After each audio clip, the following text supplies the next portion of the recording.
This is a Mzansi Jams special news bulletin. President Jacob Zuma decided that he was going to reshuffle his cabinet. This despite heavy opposition from within the ANC's top six. Amongst one of the biggest changes was the axing of Finance Minister Pravin Gordhan and his deputy Jonas. Deputy Ramaposa took a defiant stance, calling the move unacceptable, particularly since it seemed to be largely based on an intelligence report that, according to the EFF, contained no intelligence.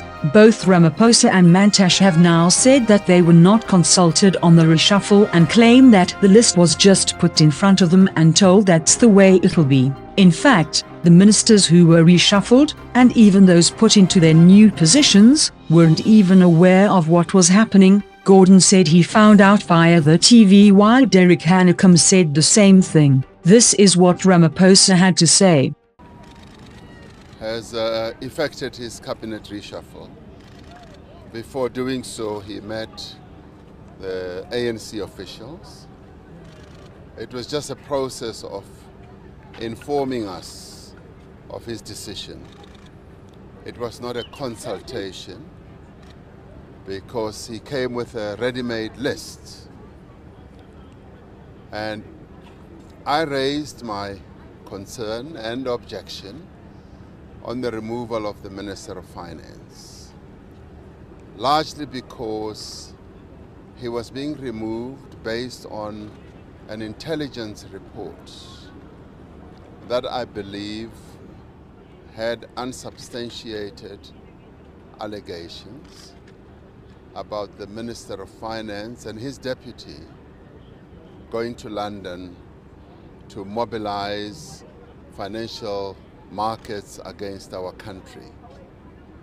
Now that I find totally unacceptable, that a person who has served our country with such distinction would do something like that. And it reminded me of my own situation in 2001, when there was an intelligence report that said that I was involved in a plot to overthrow the government of then President Thabo Mbeki. Now, when this one came up, it disturbed me greatly, because in 2001, once that report came out, I went to Nelson Mandela, and who said, "Don't panic, I will handle this matter," because it was preposterous to even allege that a person like me could be involved in a plot to overthrow my own government.